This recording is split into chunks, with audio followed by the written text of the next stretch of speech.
meaning of character cannot define the same in every corner of the world every time.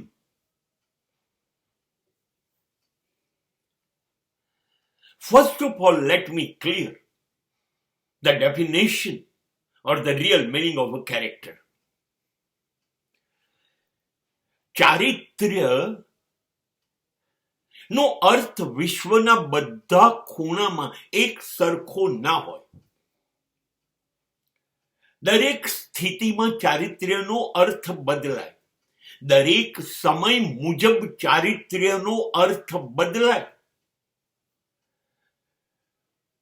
એક સરખું ન હોઈ શકે. જો તમે સ્થળની વાત કરો તો પશ્ચિમના દેશમાં દારૂ પીવો એ સભ્યતા છે. તો ત્યાં એવું ન કહી શકાય કે એ ચારિત્ર્ય ભ્રષ્ટ માણસો છે. ત્યાં અનાજ નથી માટે એ લોકો માંસાહાર કરે છે. તો તમે એવું ન કહી શકો આ લોકો પાપી છે, ચારિત્ર્ય ભ્રષ્ટ માણસો છે. અને ચારિત્ર્યની વ્યાખ્યા પૂર્વના દેશોમાં, ભારતમાં દારૂબંધી છે. કોઈ પશુની હત્યા કરીને ખાવું એ પાપ ગણાય છે. તો અહીં અગાડી એવું જો કરશો તો તમારી પાસે ચારિત્ર્ય નથી, ચારિત્ર્ય ભ્રષ્ટ છો એવું કહેવાશે. અને ત્યાં એ વસ્તુ ચારિત્ર્યમાં આવે છે. ત્યાં જુગાર રમવો એ કાયદેસર છે. તો એ ચારિત્ર્ય ભ્રષ્ટ નથી, અહીં ગેરકાયદેસર છે. તો તમે ચારિત્ર્ય ભ્રષ્ટ ગણાશો જો જુગાર રમશો તો?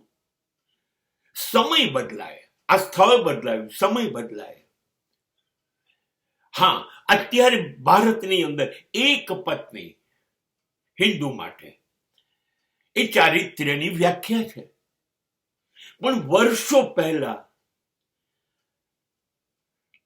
કૃષ્ણની 8 પત્ની એ હિન્દુઓના દેવતા તરીકે હોવા છતાં એ ચારિત્ર્યશીલ કહેવાય છે. સમય હતો ત્યારે અનેક પત્નીઓ હોવા છતાં ચારિત્ર્યશીલ કહેવાય. સમય બદલાયો, એક પત્ની ઉપર બીજી પત્ની ચારિત્ર્ય ભ્રષ્ટ ગણાશે.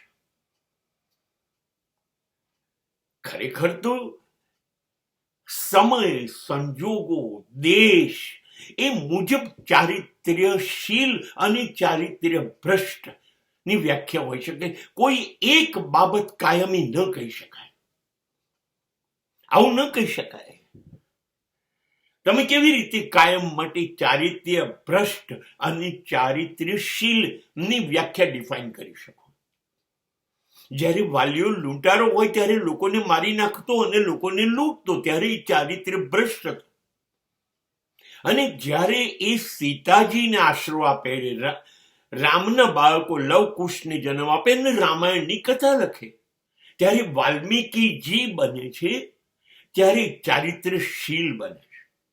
એક જ વ્યક્તિ સમય બદલાતા, પ્રવૃત્તિ બદલાતા, સંજોગો બદલાતા ચારિત્ર્ય ભ્રષ્ટ અને ચારિત્ર્યશીલની વ્યાખ્યામાંથી આર પાર નીકળી જાય. You cannot define the word character forever. આમ એટલે આમ જ એવું ન કહી શકાય ચારિત્ર્યની બાબતમાં.